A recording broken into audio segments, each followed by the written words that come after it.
Opa, estamos aí ao vivo. O Ângelo já está chegando aí, já está entrando. A gente vai começar a live hoje falando sobre um tema bastante interessante, bastante relevante, que é justamente as alterações, as mudanças de vida e as histórias de mudanças de vida, muitas histórias muito bonitas, né, relacionadas à cirurgia bariátrica. Então, eu vou começar a chamar o Ângelo para poder participar desse bate-papo, para a gente começar. Vamos esperar só um pouco mais, para juntar um pouquinho mais de gente, para a gente daí começar a falar. Certo?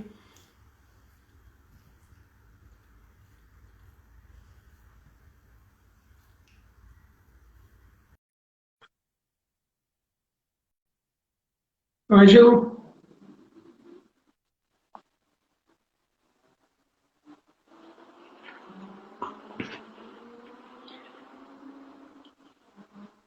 Esperando só o Ângelo entrar aí, esperando a galera chegar. A Rosana Cisconeto, um abraço, estou vendo aqui que entrou. A Silvia Abraão, também um abraço. Entrou agora aí, a gente está vendo aí. Só estou esperando.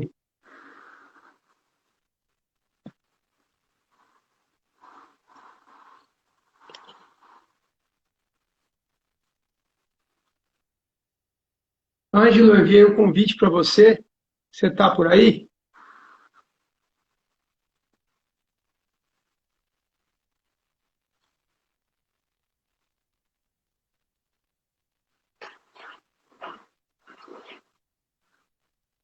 Vamos lá. Neto, um grande abraço, meu querido amigo. Esperando só o Ângelo entrar aqui na. Já fiz o convite, ele precisa aceitar o convite.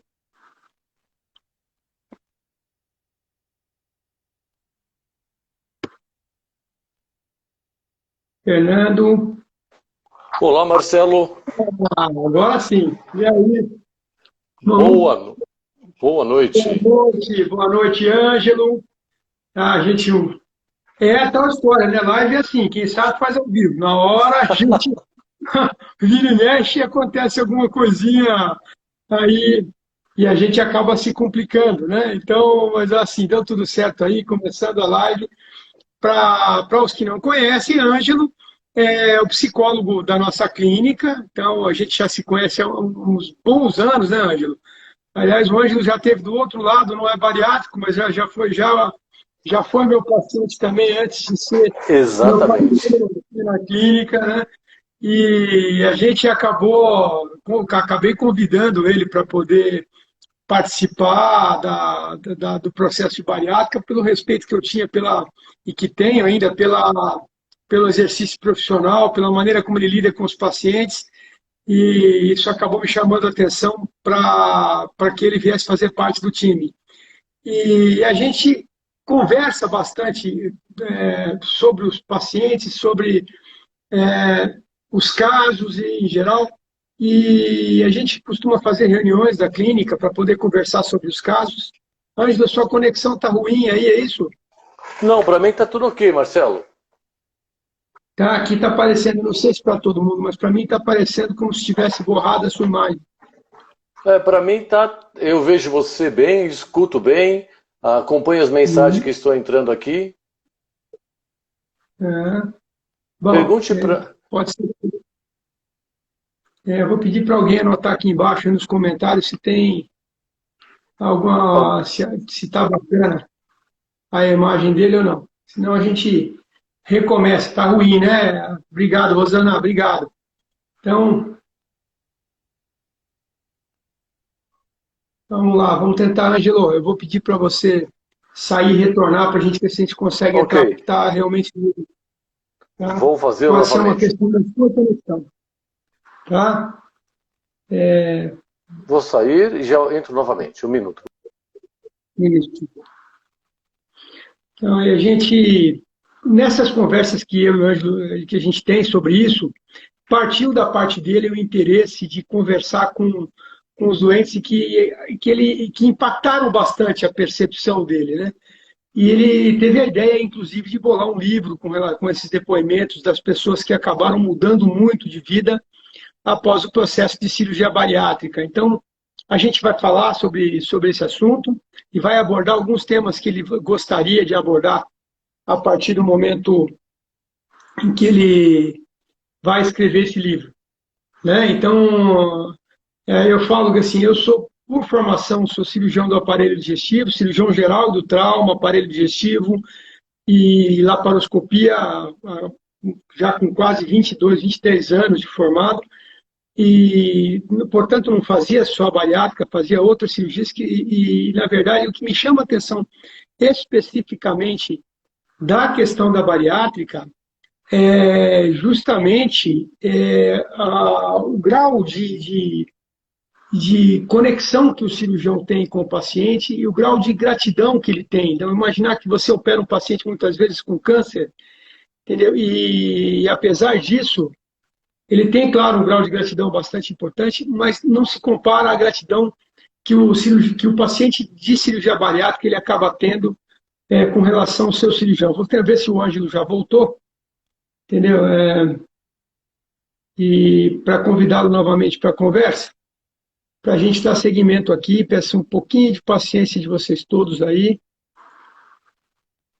Aqui já está de volta, vou convidá-lo novamente, vamos ver se melhora isso. Melhorou, Marcelo? Melhorou um pouco borrado, mas está melhor do que estava antes. Então, eu acho que você perdeu um pouquinho do início da conversa aí, mas eu vou só te atualizar. Estava falando que a gente conversa bastante nas reuniões clínicas acerca das mudanças de vida que os pacientes que são submetidos à cirurgia bariátrica experimentam e que o grau de satisfação e o grau de gratidão que eles acabam tendo para a equipe, que é muito, muito superior ao que a gente está acostumado a ver em outras cirurgias, inclusive com uma relevância, com uma importância, com uma relevância do ponto de vista que ameaça a vida mais iminente do que na cirurgia bariátrica, e o quanto isso impacta. E também falei da tua iniciativa de tentar organizar um livro acerca dos casos que mais te impactaram, né? Então, eu gostaria que você comentasse um pouquinho, Ângelo, da sua percepção acerca desse processo. Ok. Marcelo, primeiramente eu agradeço o convite de estar aqui com você, com vocês, e também o convite por fazer parte dessa equipe, tá? Foi muito significante para mim, para minha carreira, inclusive.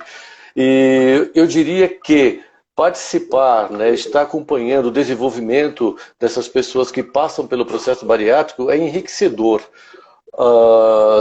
Ver as mudanças que acontecem na vida desses pacientes, chegam de uma forma que chegam com as suas questões, com as suas dores, com as suas angústias, e depois passam por esse processo e a vida deles mudam não só a estética, mas muda muito a vida deles, na relação deles com eles, na relação deles com o mundo.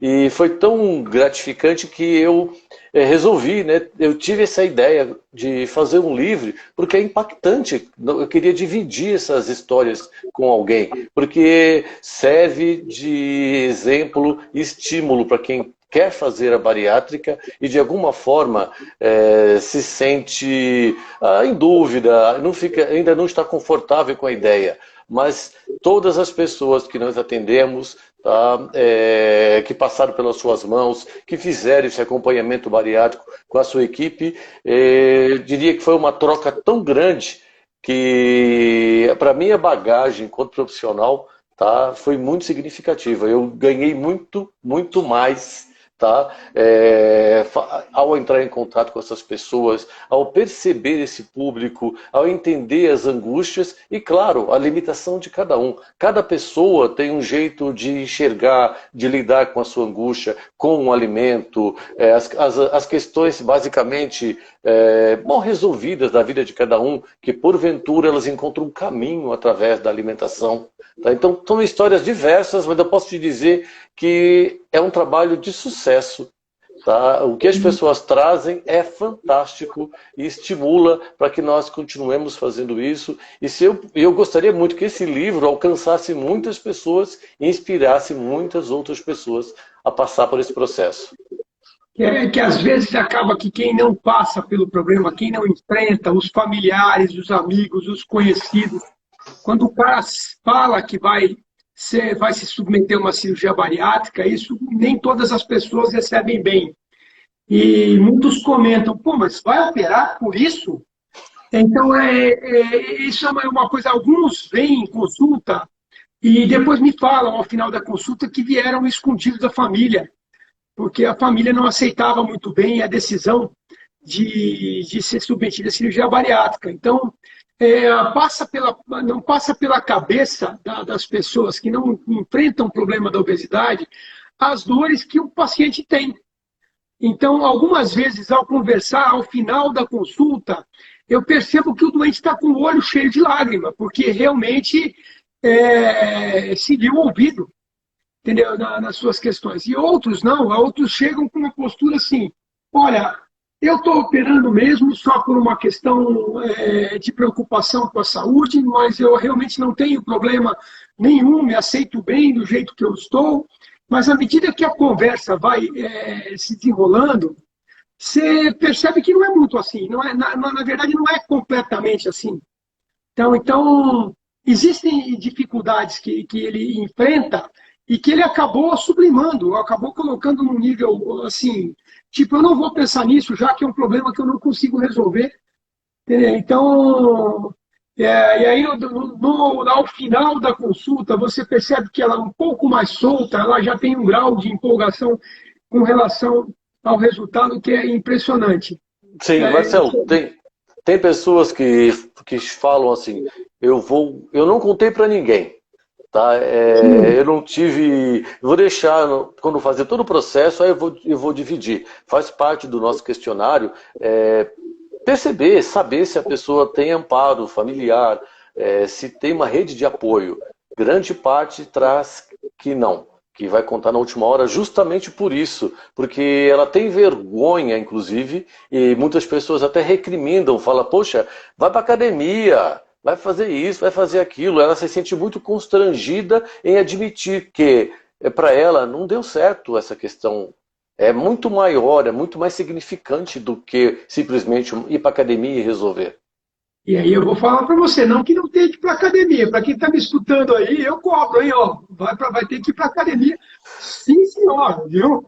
Vai Então, sim.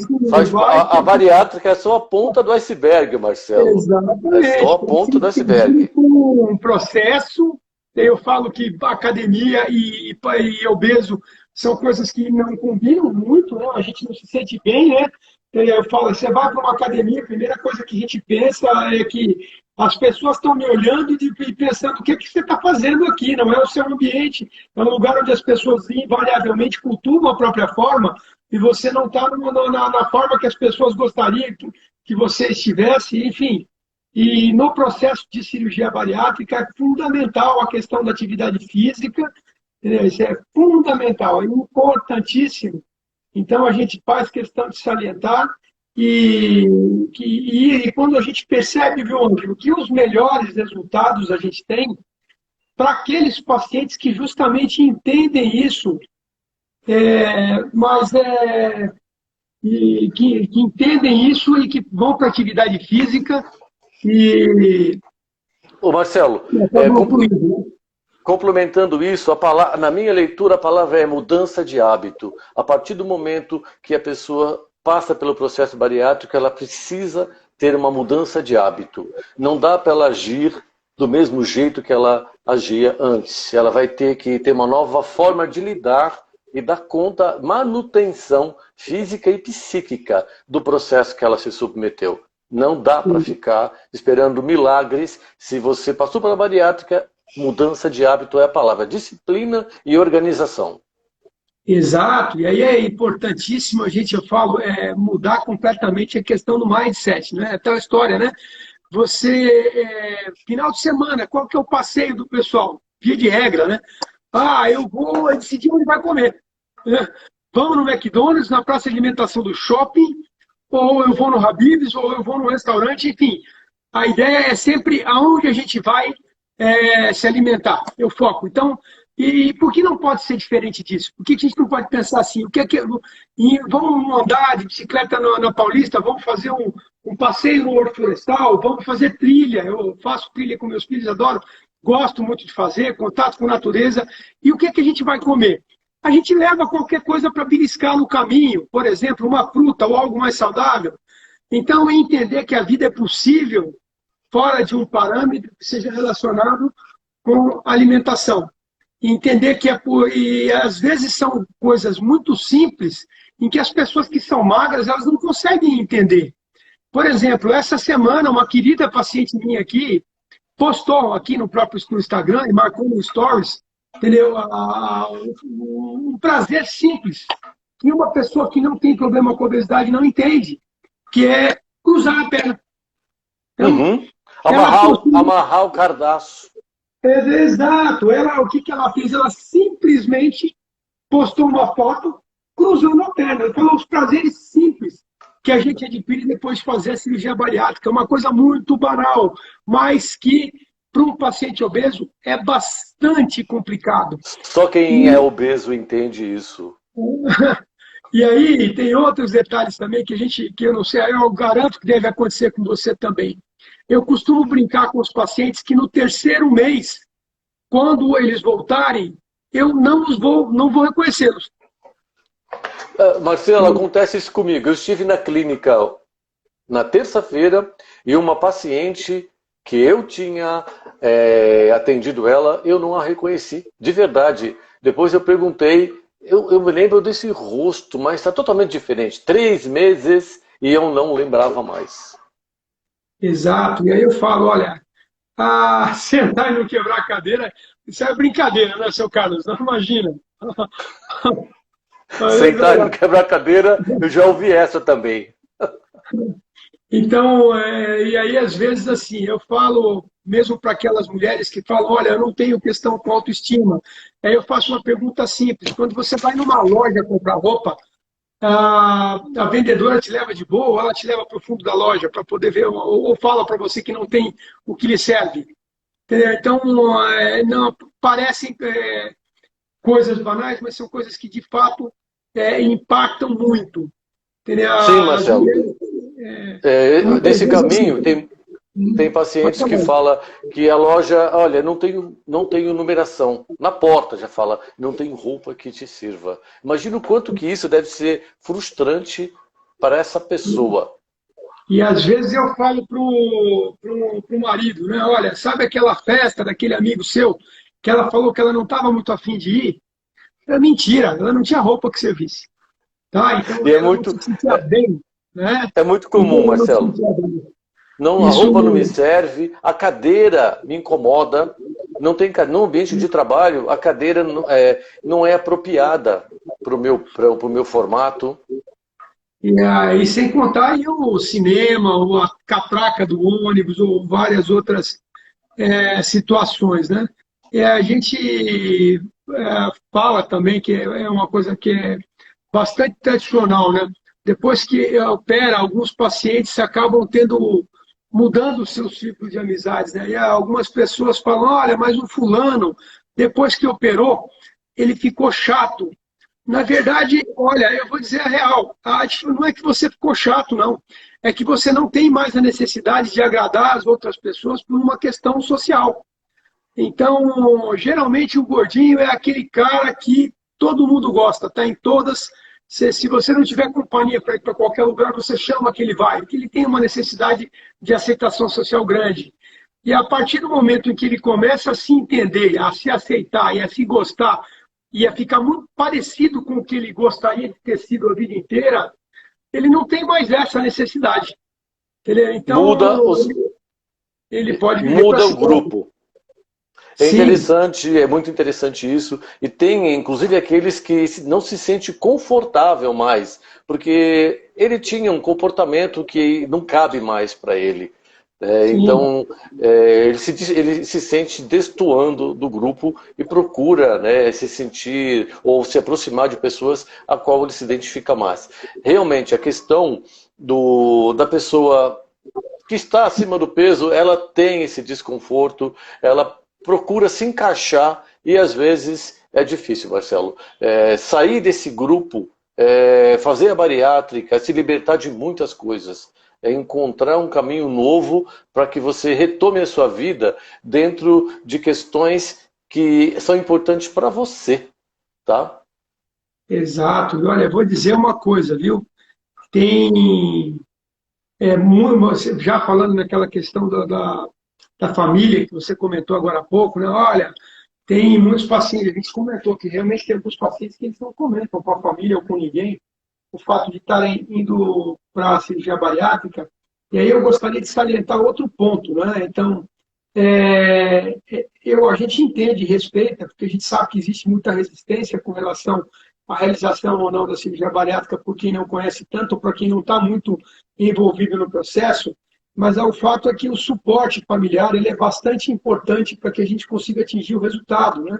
Então, a gente sabe que do ponto de vista é, psicológico, inclusive, a gente tem um risco grande na cirurgia bariátrica de mudar de vício ou mudar de adição, né? E a família é o primeiro sinal de alarme, né, Ângelo, com relação a Sim, isso, né?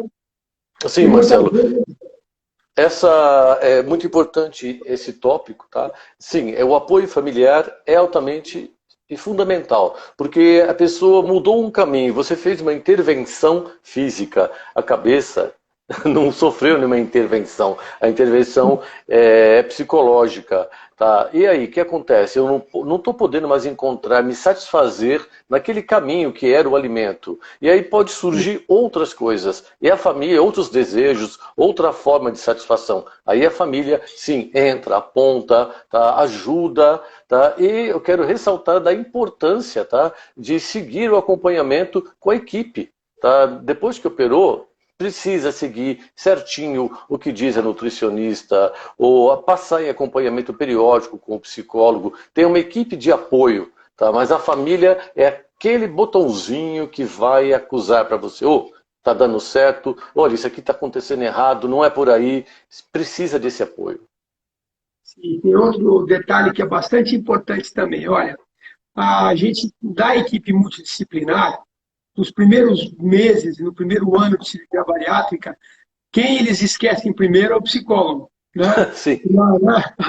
E na verdade o que acaba acontecendo é assim, dá a impressão que agora eu resolvi os problemas da minha vida, portanto, não tenho mais necessidade de suporte psicológico, né? E é um engano, né?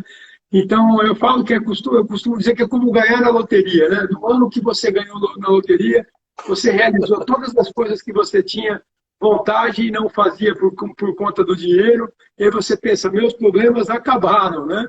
Depois de um ano, o teu nível de felicidade ele é igual ao que era antes de ter ganhado na loteria, porque os problemas continuam lá, Continua. eles não estão, né?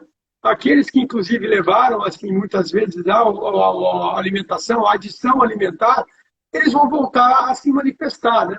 E aí, quando eu converso no consultório e eu falo com relação à nutrição e ao psicólogo, então aí mandar um abraço para a Lana, nossa psicóloga, nossa nutricionista da equipe também, né? Então eu costumo comentar a seguinte coisa: olha, a gente precisa de uma série de laudos para que o convênio autorize a realização da cirurgia. Mas o importante não é o laudo, o importante, esses dois profissionais, fundamentalmente, a nutricionista e o psicólogo, eles são responsáveis pelo êxito da cirurgia. Então, para as causas de reganho de peso, eles estão relacionadas fundamentalmente à pessoa não conseguir lidar com o Uhum. processo de adição, Readaptação. e aí ou não conseguir se alimentar de maneira adequada, né? E o terceiro ponto é o pessoal do educador físico, no nosso caso aqui, a fisioterapia, a educação, a atividade física, né? Porque, em geral, o paciente que perde peso muito rapidamente acaba perdendo bastante músculo, e isso também é um fator importante de reganho de peso, porque o metabolismo cai bastante e a pessoa acaba reganhando peso. Mas a não conseguir lidar com essa questão da adição e evoluir com com compulsão alimentar é uma causa mais comum de reganho de peso do que a falha técnica com relação à cirurgia. Tá? Então, assim, um bypass, por exemplo, a comunicação do ponte, do tubinho gástrico com o estômago que ficou fora do trânsito é extremamente incomum. Acontece, a gente já operou, inclusive, mas é extremamente incomum. O mais comum é que a pessoa reganhe peso porque não fez o acompanhamento de modo adequado, tanto com a equipe multidisciplinar. E é importantíssimo entender que o processo bariátrico, não é a cirurgia em si. Aliás, a cirurgia não é o mais importante, o importante é também o acompanhamento multidisciplinar. Claro que sem a cirurgia você não conseguiria, se tivesse conseguido, conseguiria antes. Mas, como a obesidade é doença crônica, a gente precisa cuidar de retomar o contato com o psicólogo e monitorar as adições, monitorar as compulsões alimentares, para que a gente realmente evite de cair na armadilha do reganho de peso, né? Porque assim, é uma história de frustração, né? E como uma história de frustração, a suprema frustração maior de todas é fundamentalmente você acabar se submetendo a uma cirurgia bariátrica e, ao fim e ao cabo, reganhar peso. Então, acho que essa é uma questão que você certamente tem bastante aí no consultório, né, Ângelo? Sim, Marcelo, o interessante é que quando a pessoa consegue atingir aquele peso que ela tanto deseja, imagina o quanto que ela se sente empoderada. Tá? Aquilo, desculpa a expressão, mas sobe para a cabeça. Tá? A pessoa se sente bem e parece que nada segura mais, não precisa de nada. Tá? Mas é a falta desse acompanhamento, tanto psicológico, nutricional e físico, tá? Com o passar do tempo, ele vai sentir, ele vai começar a pesar, tá? Nesse comportamento dessa pessoa. Precisa desses acompanhamentos para poder dar conta, tá, do que vai vir pela frente. A bariátrica, como eu já disse, é só a ponta do iceberg. Toda a disciplina, a organização, a responsabilidade para com essa transformação depende da pessoa. Você fez um passo importante operando, agora ela tem que dar conta disso com todos esses profissionais, né, que acompanham esse processo. Eu estou vendo uma perguntinha aqui, desculpa, mas está como menina veneno. Tá? Menina veneno? Exato. Cai muito o cabelo? Entendeu? Então, depende da técnica e depende do estado nutricional. Normalmente, a queda de cabelo ela vai acontecer entre o terceiro mês e o 12º mês. Então, a gente tem como contornar isso, e, aliás, até durante o processo de bariátrica, com a nutricionista já repondo o que geralmente falta e que gera perda de cabelo, ou já suplementando com vitaminas específicas, para gerar já uma reserva maior e diminuir. E a perda de cabelo é mais comum no bypass, também acontece no sleeve, mas é comum no bypass.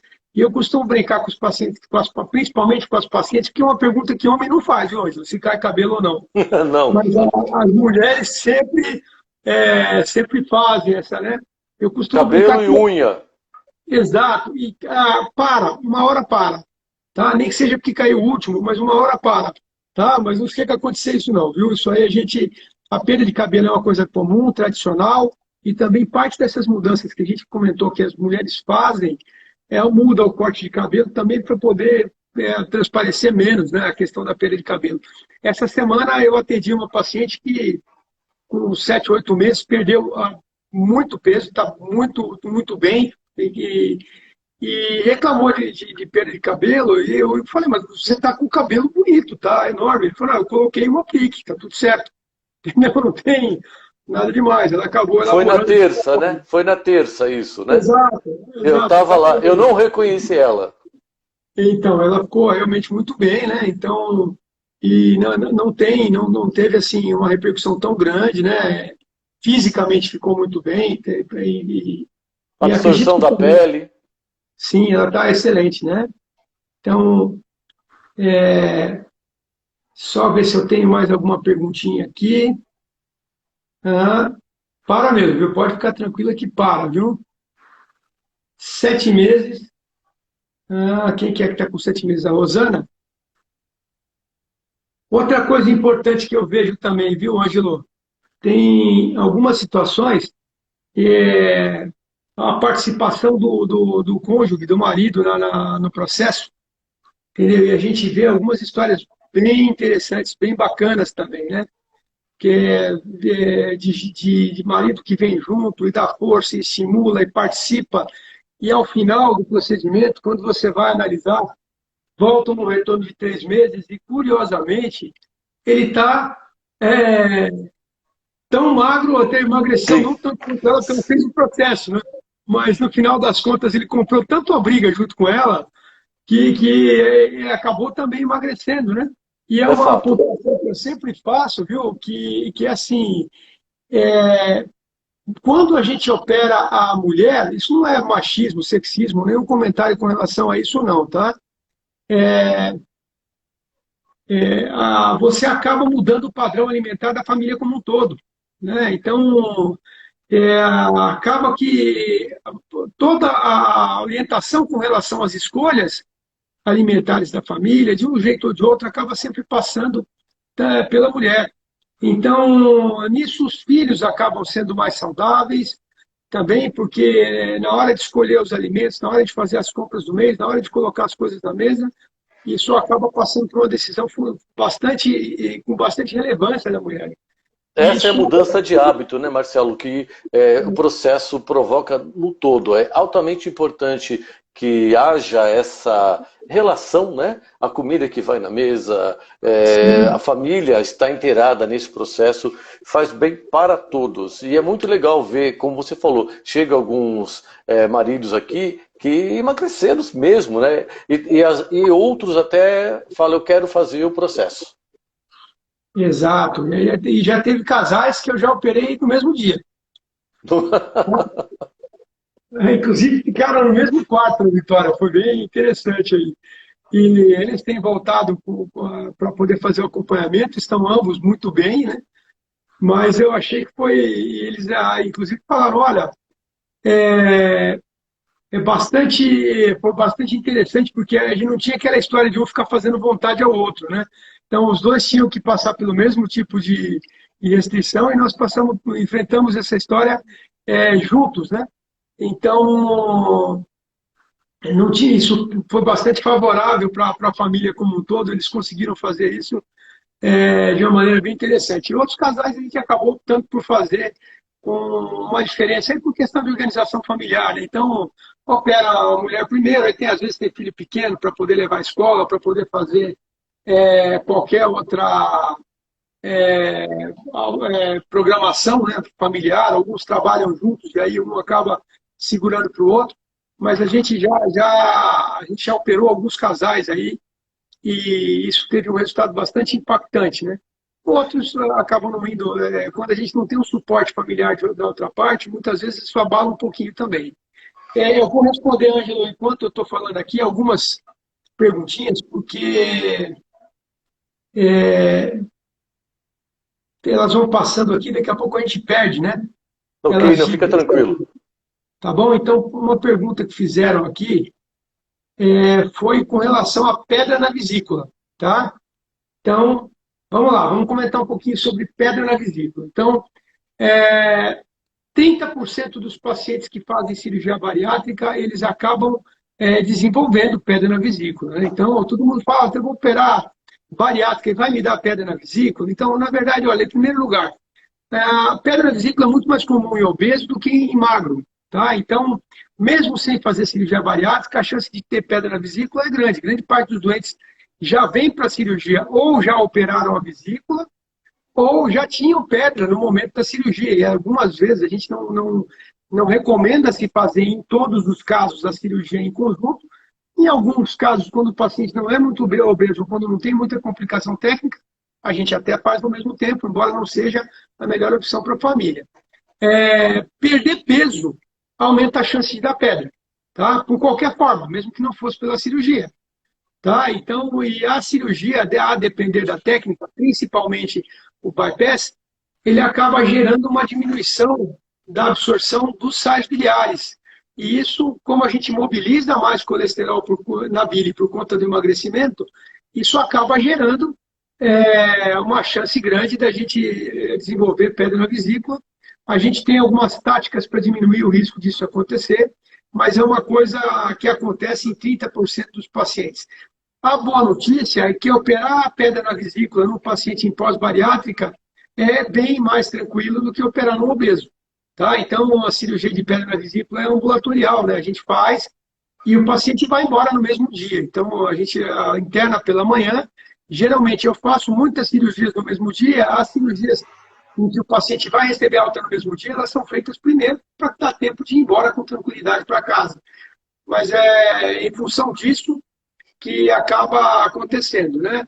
Já emendando uma outra pergunta aqui, estão me perguntando sobre dumping, né? Então, dumping é o que acontece em quem faz papel.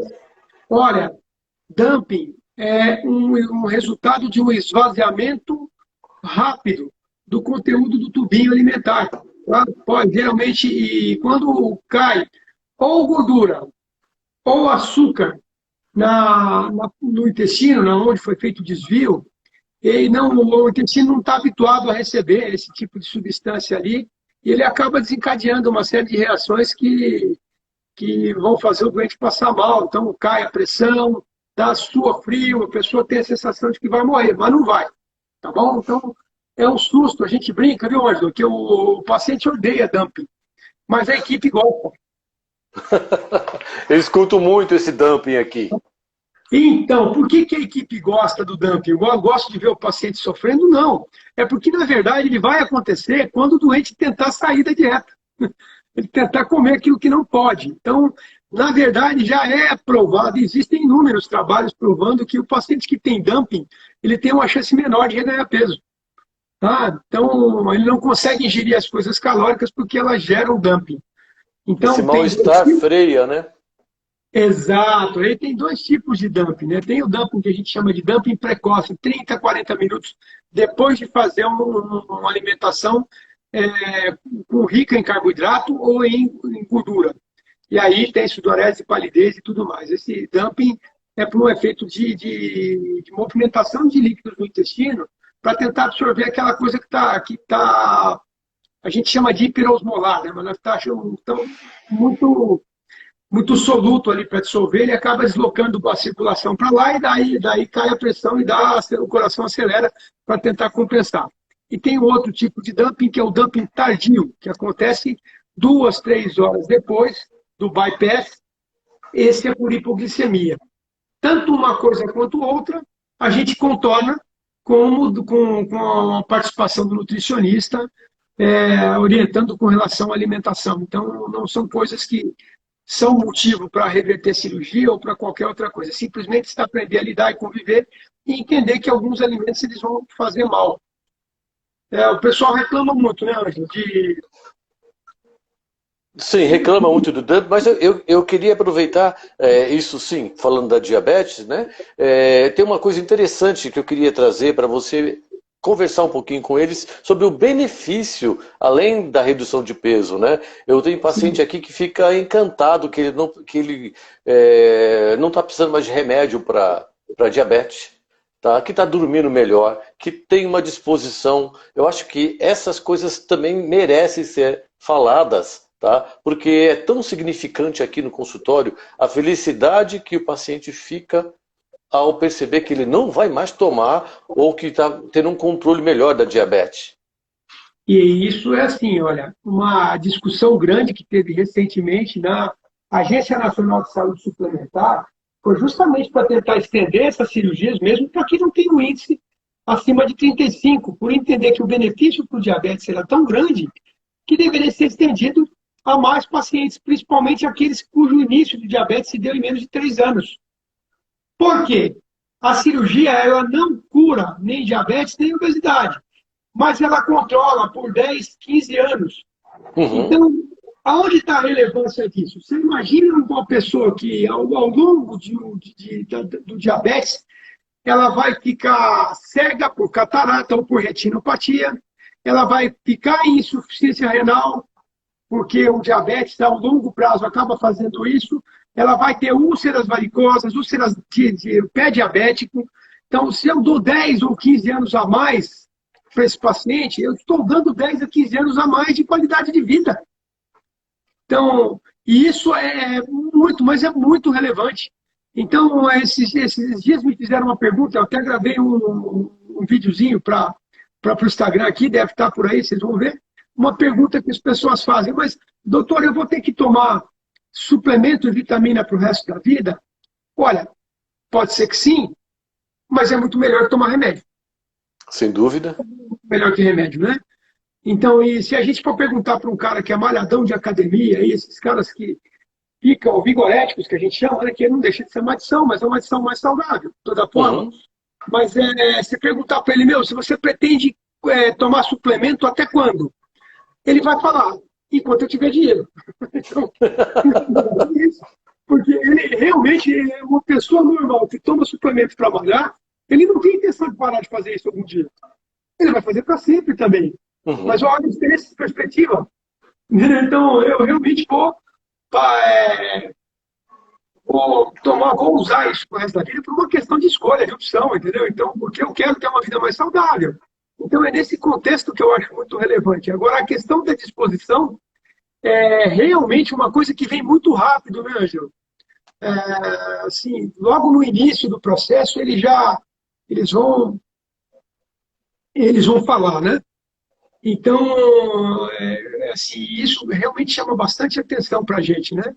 Marcelo, melhora vamos dizer assim, melhora a qualidade do sono, a relação conjugal do casal melhora, tá? A disposição melhora, tá? Quando o paciente chega aqui, ele fala, olha, meu casamento está assim, não está legal, eu tenho dificuldade de ficar à vontade com meu marido ou com a minha esposa, eu não tenho energia para a vida sexual. Depois da bariátrica, uma mudança bem significante. E às vezes até tem que segurar um pouco, né, Ângelo? Então, lembrar que também a questão também pode gerar uma adição nesse sentido aí, né? Sim, sem dúvida, Marcelo. Olha, uma pergunta que eu vou deixar aqui para você responder é da Laís, tá? Ela quer saber quanto tempo do pós-cirúrgico você tem que passar contigo, Ângelo, com a reavaliação psicológica, tá? Tá, olha, Thaís, né?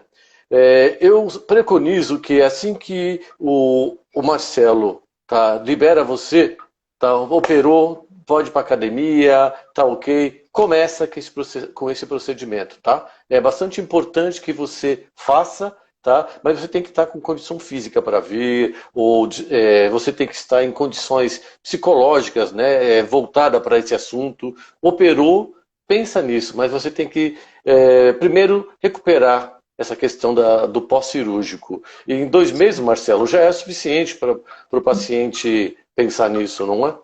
Sim, aí eu acho que com 2 para 3 meses, quando começa já a perda principal de peso, ela vai acontecer a mais rápida, né? Ela vai acontecer nos 2 ou 3 primeiros meses.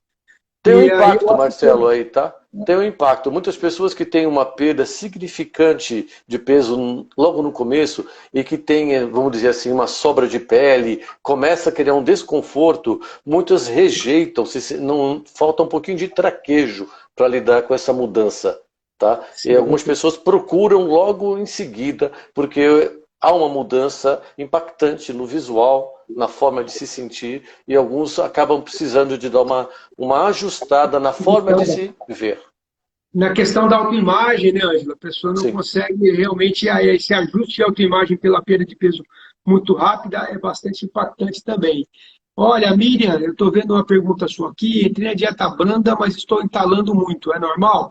Olha, pode acontecer. Aí, quando acontece isso, é importante você retornar tanto com o nutricionista quanto com a equipe cirúrgica.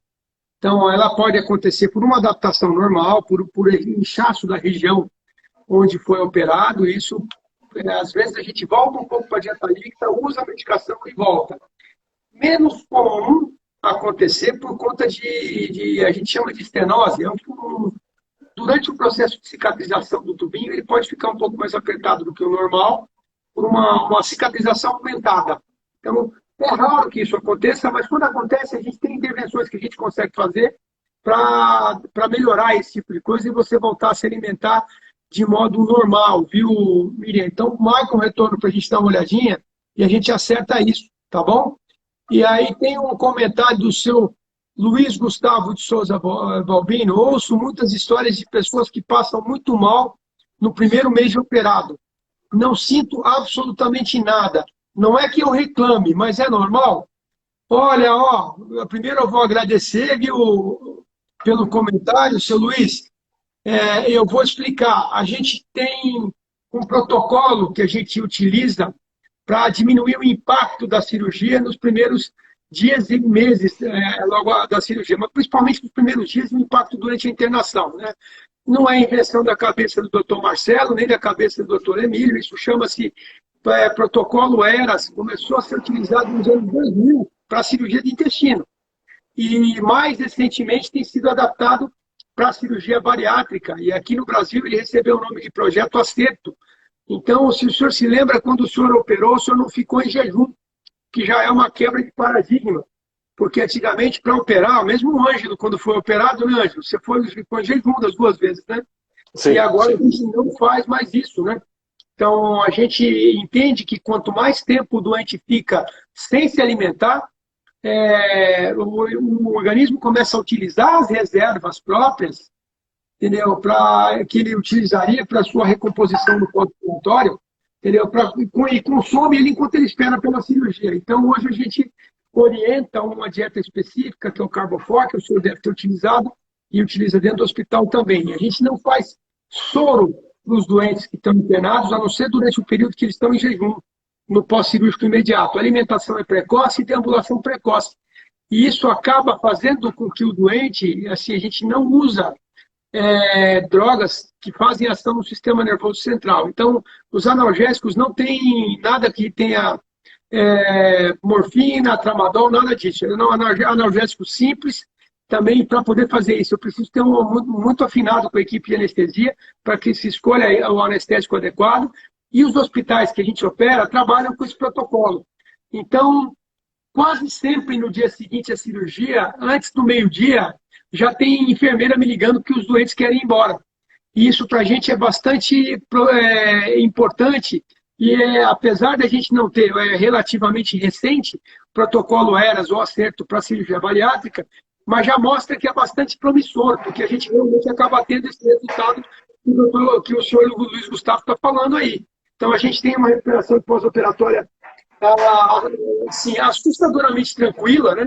Porque que tudo que as pessoas imaginam. Agora, o que eu vejo muita queixa é com relação a se adaptar à dieta líquida, entendeu? Então, onde eu entendo que as pessoas acabam reclamando mais desse período de pós-operatório, até muito mais do que dor, muito mais, claro, tem o desconforto por causa dos gases abdominais, que é uma tradicional, mas é muito mais comum eles reclamarem da dieta líquida, entendeu? Do que exatamente da dor pós-operatório ou qualquer outra coisa nesse sentido. Isso é pelo menos o que eu acabo observando na minha prática. Não sei aí, não sei se a sua percepção é parecida com essa ou não. Tá? Estou vendo aqui que gente está com medo, está com 11 dias de operada, já passou, pode perder o medo aí, tá? Aqui eu tenho uma pergunta da Marli, tá? Pode ser operada a vesícula e bypass ao mesmo tempo? Olha, eu vou dizer para você, a recomendação, inclusive, da própria Sociedade Brasileira de Cirurgia Bariátrica e Metabólica é a gente procurar evitar de operar junto, porque os portais, as incisões que a gente faz na barriga para as duas cirurgias, elas são um pouco diferentes. Então, você fazer uma cirurgia fora do normal, da tua rotina normal, e num paciente obeso, cuja anatomia já não é das melhores, né? Então, a recomendação da sociedade é procurar evitar de fazer em conjunto. Quando o doente é muito tranquilo, ou quando o risco de uma nova cirurgia depois é mais complexo, então a gente acaba optando. Mas eu não gosto muito no bypass. Assim, no sleeve até às vezes a gente acaba fazendo, mas no bypass eu realmente não gosto muito de fazer. Tá? Mas não é errado, os cirurgiões que fazem não estão cometendo nenhuma irregularidade, entendeu? Mas em geral a gente procura evitar tá? Então, um abraço aqui para o Jean, que é da nossa equipe também, aí ajuda bastante a gente em cirurgia. Tá? Aqui tem gente reclamando de tomar whey protein, tá? Realmente, eu vou falar para você, é chato mesmo, né? Já é bem chato a gente tomar esse whey protein aí, mas existem algumas variações que podem tornar a coisa um pouquinho mais interessante, viu? Então, existem algumas marcas que mudam um pouco o sabor. Tem um que tem uma mescla de iogurte de morango, que é a que a minha esposa compra em casa para a gente, porque a gente malha, e ela malha bastante, principalmente, e acaba tomando isso e tem um gosto mais adequado, mais agradável. Mas a gente vai se acostumando, viu? Tá, vai Corinthians, isso aí. Espero que vá mesmo, Luciano Gustavo. Nosso time tá, vamos ver se melhora aí, viu? Tá? É, olha, aqui mais uma pergunta aqui que eu vou responder, porque a gente está entrando na reta final, viu, Ângelo? Tranquilo, tranquilo, Marcelo. A a menina Veneno, de novo, desculpa, eu vou chamar assim, porque é assim que está o nome aqui, tá? Precisa tomar algum medicamento de imediato após a cirurgia? E como é definido que tipo de cirurgia a pessoa precisa? Bom, a definição da cirurgia vai depender de uma série de fatores, né? Respondendo de trás para frente a pergunta para ficar mais tranquilo, né? A definição da cirurgia ela vai depender do quanto de peso a pessoa tem que perder, da idade da pessoa, se ela tem doenças ou não associadas e se ela tem ou não refluxo. Tá? Então, a cirurgia de sleeve, ela é refluxogênica, ou seja, ela gera refluxo. Tá? Então, quando a pessoa tem hérnia de hiato ou já tem o histórico de refluxo, lembrando que todo obeso pode eventualmente ter azia, até por conta da circunferência abdominal. Mas quando ele tem na endoscopia algum indício de que tem realmente doença de refluxo, a gente acaba optando por não utilizar o sleeve. E, em contrapartida, doentes que já são diabéticos ou que têm uma necessidade de perda de peso maior, ou que tem algum fator que nos indique que ele tem uma chance de reganho de peso maior, então, muitas vezes a gente faz a opção por fazer o bypass de início. Tá? Então, o sleeve também ajuda a melhorar o diabetes, mas o bypass é melhor para o diabético descontrolado, ele realmente é uma cirurgia melhor. Então, em outros lugares do mundo, praticamente os cirurgiões acabam optando por fazer sleeve em quase todas as cirurgias. Os cirurgiões brasileiros eles acabam optando por individualizar a cirurgia de acordo com a necessidade de cada paciente. E eu acho corretíssimo isso. Tecnicamente, os cirurgiões brasileiros são bastante habilidosos e não faz diferença para a gente, do ponto de vista técnico, os resultados que a gente tem com uma cirurgia ou outra são muito semelhantes do ponto de vista de complicações. Então, mais uma escolha baseada no perfil de cada paciente, ele é feito em conjunto com o doente. Claro, a palavra final é do médico, ele é um especialista no assunto, ele é quem vai definir exatamente isso, mas a gente respeita muito também, e a gente conversa e decide junto com o doente na cirurgia, no momento em que a gente vai agendar, vai solicitar a cirurgia em conjunto. Com relação aos remédios que você vai tomar imediatamente a cirurgia, então, é assim, quando você sai do agendamento aqui, você já sai com a receita, tá? Porque tem algumas medicações que são importantes que sejam utilizadas, e aí a gente tem duas questões. Primeira, a questão do preço, tá? Principalmente do Clexane, que é a medicação que a gente utiliza para evitar de dar trombose. Tá? Então, primeiro, é caro e existem diferenças muito grandes entre os vários tipos de farmácia, então a gente não gosto da ideia do doente ter alguma dificuldade em conseguir. E o segundo ponto é que, como é uma medicação que se utiliza muito para COVID, para paciente internado com COVID, às vezes existe uma certa dificuldade em encontrar. Então, esse é o fundamental. Existe o Carbofor, que não é um remédio, é um suplemento alimentar, que visa justamente atingir aquele resultado que a gente estava conversando sobre o caso do senhor Luiz Gustavo, né? Que é um suplemento que você ingere antes de sair de casa, quando você vai para a cirurgia, para que você não fique em jejum esperando pelo ato cirúrgico. Então, tudo isso ele é prescrito já na consulta em que a gente faz a solicitação da tua cirurgia.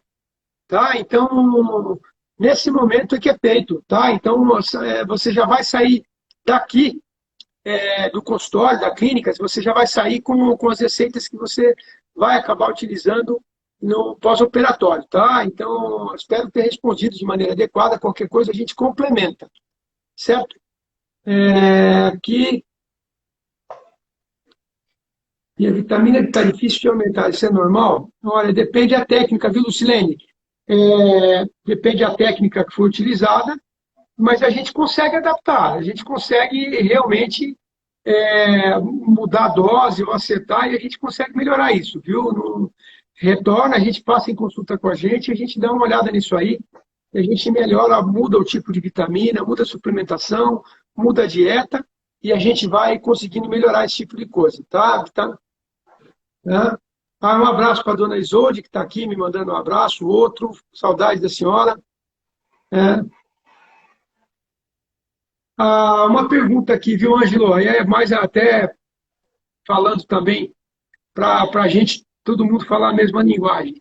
Olha, como sabe o tamanho que ficará o estômago? Existe uma medida aproximada? Aproximada tem, mas veja, o estômago de cada pessoa, ela vai variar de acordo com o tamanho, com o peso e com a altura. Então, o que a gente garante não é o tamanho aproximado, mas é o calibre aproximado. Então, como que é feito isso? Então, pela sua boca, é passada uma sonda que chama sonda de Fouché. E essa sonda de Fouché vai garantir que na hora de eu fazer o grampeamento, eu não vou fazer o teu estômago ficar muito estreito, porque isso vai gerar dificuldade para você conseguir engolir. Então, claro que se a gente, principalmente a gente estando por vídeo, né, a gente não está dentro da sua barriga, literalmente. Eu estou com uma câmera de vídeo e estou com umas pinças lá olhando por fora.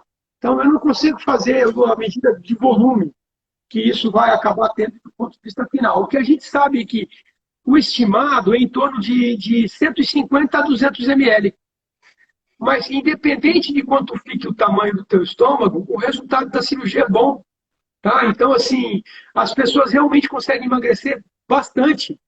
Porque como a via de saída do estômago, que a gente chama de piloro, ela fica lá, então o pouco que você ingerir, ele é acumulado nesse tubinho de 150 a 200 ml.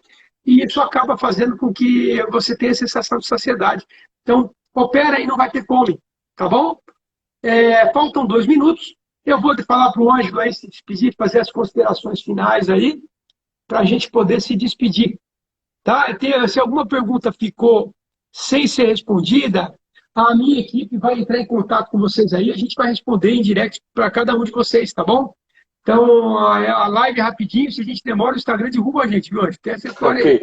Eu quero agradecer, Marcelo, o convite e quero dizer para as pessoas que já operaram que continue trabalhando nisso, que façam, que sigam as instruções da equipe. E quem está com receio, por favor, não tenha medo. É um processo legal, garantido e vocês estão em boas mãos, tá? Modéstia à parte, eu gosto da equipe, estou nela e é uma coisa muito bonita que nós estamos fazendo. Eu vou deixar um grande abraço para vocês aí, um beijão para vocês todos que acompanharam a gente nessa noite fria de 10 graus aí, e vem mais frio pela frente. Tem uma outra coisa importante, o pessoal que operou e que emagreceu, vai ter mais frio, então se agasalha melhor, viu? É verdade. Acho que ele falou essa semana aí, olha, é uma coisa que me orientaram de tudo, só não me falaram que eu teria mais frio. Sim, vai ter mais frio, tá? Então, se agasalha bastante aí, um beijo no coração de todos vocês, e aí eu espero vocês aqui na próxima live para a gente comentar outros temas interessantes aí. Quem não conseguir responder, a gente entra em contato e manda a resposta em direct. Um beijo, um abraço, Ângelo. Beijo para todo mundo. Obrigado, Marcelo. Muito orgulho por você na minha equipe e um abração, viu? O mesmo. Outro. Até.